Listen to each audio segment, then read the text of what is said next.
अस्सलाम वालेकुम जी, क्या हाल चाल है। उम्मीद करती हूँ आप सब खैर खैरियत से होंगे। जी अल्हम्दुलिल्लाह मैं भी बिल्कुल ठीक ठाक हूँ। Welcome to my new vlog. अच्छा जी, अपना व्लॉग स्टार्ट करते हैं। ये ना मैंने सेकंड डे अपनी सिस्टर के पास रहने जाना था। दिन में मैं वापस आ गई थी घर, और जब मैं वापस दोबारा जा रही थी हॉस्पिटल, तो मेरे बेटे ने फरमाइश कर दी थी, उसकी घड़ी ख़राब थी, पेपर्स हो रहे हैं, तो मम्मा मुझे घड़ी चाहिए। तो उसकी घड़ी का ना उसके पास थी दो, लेकिन दोनों ख़राब हो गई थी, इसकी सुइयाँ ही टूट गई थी और दूसरे का ना बकल टूटा हुआ था। मैंने कहा था शायद बकल चेंज हो जाए या कुछ ऐसा वैसा, लेकिन कुछ नहीं हुआ, तो इसलिए फिर ये ज़ाया करनी पड़ी और मैंने उसके लिए फिर ना नई घड़ी ख़रीद ली। उसको ना चौड़ी वाली घड़ी पसंद है, तो वो उसके लिए मैंने ख़रीदी। और फिर मैं अपनी सिस्टर के पास चलेगी हॉस्पिटल, क्योंकि उसके पास मैंने रात रुकना था। मैं वहाँ गई, वो सब खाना वगैरह खा रहे थे, मुझे कहते आप भी खा लो। मैं कहा नहीं, मैं खाना खा के आई हूँ, मैंने बिल्कुल नहीं खाना। लेकिन ना रात के जैसे 12 बजे ना 12 साढ़े 12 मुझे इतनी भूख लगी। मैंने अपनी सिस्टर को बताया, कहती आप ही क्या खाना है आपने ना। मैंने कहा नहीं कुछ नहीं खाना, मैं तहैया किया था, मैंने कुछ नहीं खाना। बेबी सोया हुआ था, तो फिर उसने ना अपने मियाँ को भाई को कह दिया कि आप ना डबल अंडा बर्गर ले आए ना। कहती आप ही मैं खाऊँ कि ना खाऊँ। मैं कहा तू मेरी बहन है, तू खा, मैं भी खाती रही हूँ अपने प्लेट में। तो फिर हम दोनों बहनों ने ना मिलके बर्गर इंजॉय किया, साथ बोतल मैंने पी, उसने नहीं पी। और फिर ना अगले दिन उससे ना छुट्टी थी, तो उसको छुट्टी होगी। फिर उसको हमने उसके घर जाना, तो उसकी तरफ भाई को फ़ोन किया, भाई आ गया और वो हमें लेके ना घर पहुंचा। और ये मेरी गोद में ना मोहम्मद ख़ान बैठा हुआ था, इसको भी ग्लासेस लग गई हैं। बच्चों की ना नज़रें ऐसी ख़राब हो रही हैं मोबाइल्स की वजह से ना। खैर जब हम घर पहुंचे, तो बच्चों ने ना अपनी तरफ से बहुत अच्छा इस्तकबाल किया अपनी मामा का। तो हम सबको बहुत अच्छा लगा ना, क्योंकि अभी वो छोटे बच्चे ही हैं, तो उनके हिसाब से बहुत अच्छा था। और जब मामा आई हैं, उन्होंने मामा को फूल दिए सब बच्चों ने, और अंदर उन्होंने वेलकम हार्ट बनाया हुआ था। तो वेलकम में डबल एल डाल दिया था, हालांकि एक आना था, बच्चे थे, कोई बात नहीं, इग्नोर। इस चीज़ को आप इग्नोर करें। और अंदर से भी बच्चों ने बैलून लगाए हुए थे, इतने प्यारे लग रहे थे ना माशाल्लाह बच्चों।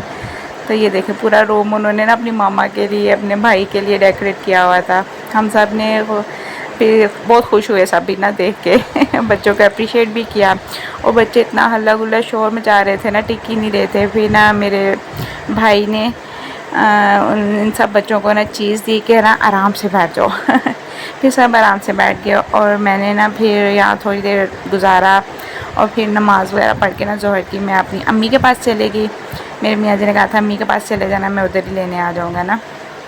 वहाँ गई तो अम्मी ने मुझे शामी कबाब, रशियन सैलड, चने वाली सैलड, सारा कुछ दिया। मैं खा खा के ना, वो कहते हैं ना, अफड़ गई थी। तो इतना मेरा पेट फुल हुआ हुआ था। खैर मैंने सब कुछ खाया, अपनी अम्मा अब्बा के साथ सारा दिन गुजारा। काफ़ी अर्से बाद वैसे मैं इतना टाइम उनके साथ गुजारी हूँ, बहुत मज़ा आया ना मुझे। और रात में मेरे मियाँ और मेरे बच्चे मुझे लेने आ गए, फिर घर चले गए। और ये नेक्स्ट डे है। आज ना चने बनाने थे, मैंने रात को इनको नहीं भिगोया था, क्योंकि पता ही था कि आप खाना ना सुबह फिर गैस का मसला हो जाता है। चावल भी पड़े हुए थे कल के, तो इसलिए फिर भाभी ने कहा अभी भिगो लो और इनको ना फिर बाद में पका लेना जब गैस आएगी। 5 बजे हमारी गैस आती है, लेकिन मैंने 4 बजे शुरू कर दिया था हल्की हल्की पे ही, और फिर शुक्र है फटाफट से बन गए थे। जब गैस तेज़ हुई थी तब मैंने पानी डाल दिया था इसको, और तेज़ आंच पर इसे पकाया। और हर कोई अपने अपने हिसाब से बनाता है, ज़ाहिर बात है। आप अपने हिसाब से, चने का तो मेरे ख्याल में एक ही हिसाब किताब है, एक ही स्टाइल से बनते हैं। जब तक मैंने चने रखे, मैं कहा अच्छा मैं सिंक को साफ़ कर लेती हूँ। सिंक वो कहते हैं ना, भांडे ते कपड़े कभी नहीं मुकते। जिन्हें तो वधी जाते हैं, तो वही हाल है। मैं बर्तन धो के फारिग हुई, तो ये भी एक दफ़ा ही हुआ है, मैंने इसको बार बार धोना। तो मेरा ना किचन में काम करने का ये स्टाइल है कि मैं ना साथ साथ कुकिंग कर रही होती हूँ, और साथ साथ मेरा होता है कि जो बर्तन हो रहे हैं ना वो साथ साथ धोई जाऊँ, और ज़्यादा इकट्ठे ना हो, किचन ना बिखरे ज़्यादा। लेकिन जॉइंट फैमिली है, फिर भी थोड़ा बहुत बिखर ही जाता है, कुछ ना कुछ ऐसा हो ही जाता है। अच्छा जी, अब मैं ना इसमें भुनाई कर रही, तो साथ ही मैंने हरी मिर्चें डाल दी, ऑयल भी डाल दिया था, और उसको अच्छे से भुना, ताकि इसके जो मैंने प्याज और लहसुन डाला हुआ था ना, वो सारा अच्छे से मैश हो जाए। और जब इसके अच्छे से बुनाई होगी ना, ऑयल निकल आए, तो मेरे मियाँ जी को ना भुजे हुए चने बहुत अच्छे लगते हैं, मैं उनके लिए निकाल लिए फिर ना। और फिर बाकी को अच्छे से मज़ीद वो देख के ना उसमें पानी डाल दिया, और उसको ना तेज़ आंच पे पकने के लिए रख दिया। जब तक ये पक रहा था, मैंने कहा अच्छा जी बाहर क्या हो रहा है, बड़ा शोर हो रहा था। बाहर आई तो ये 2 बच्चे ना अपने मस्तियों में लगे हुए थे। बच्चों को ना स्मोक की वजह से छुट्टियाँ हो गई हैं। मेरे बेटे को छुट्टियाँ थी, पेपर्स हो रहे हैं। ज़्यादा छुट्टियाँ तो नहीं, एक ही छुट्टी दी है, एक पेपर एक छुट्टी। तो फिर बेचारा एंजॉय कर रहा था। मैं कहा अच्छा कोई नहीं बेटा एंजॉय कर लो।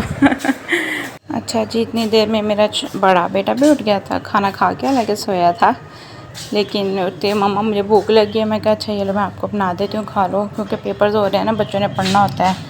तो फिर मुझे याद आया मैंने ना कल मशीन लगाई थी, कपड़े सारे इकट्ठे हो गए थे, फटाफट से मैंने कपड़ों को इकट्ठा किया और मैं कहा इनको तय लगा कर इनकी जगह पर रख दूँ सब बच्चों के। तो मैंने उनकी जगह पर रख दी, ये मेरे थे, इनको बस मैंने रखना था। और फिर किचन को मैंने साफ़ सफाई कर लिया, सारा काम कर लिया। और मुझे याद आया ये मैंने आज अपना बेलन धोना है। इसको ना वैसे मैं साफ़ कर लेती हूँ, आज मैं इसको धो के अच्छे से रगड़ के साफ़ करती हूँ। साफ़ करके किचन से फारिग होकर बाहर आ गई, तो ये कल के लिए ना भाई कीमा ले आए थे। मैं कि इसको ऐसे क्या रखना है, इसको ना धो के अच्छे से वॉश करके फिर रखती हूँ। इसको मैंने धो तो लिया और फिर थोड़ी देर के लिए रख दिया ताकि थोड़ा सा नुचड़ जाए, ज़्यादा देर नहीं रखा। और फिर इसको शॉपर में डाल के मैंने फ्रीज़र में रख दिया। और ये बच्चे ना पढ़ के अपना ट्यूशन का पेपर्स का सारा, तो अब फ्री हो गए थे। ये भाई ना मोबाइल सामने टीवी लगा हुआ था, फिर भी मोबाइल यूज़ कर रहा था। और ये भी मेरा बेटा थक गया था टीवी देख देख के। दोनों अपनी मस्ती में लगे हुए थे। अच्छा जी, और कार्टून भी देख रहे थे। उम्मीद करती हूँ आपको मेरा ब्लॉग अच्छा लगा होगा, दुआओं में याद रखिएगा। इंशाल्लाह मिलते हैं नेक्स्ट ब्लॉग में। टेक केयर, अल्लाह हाफिज़।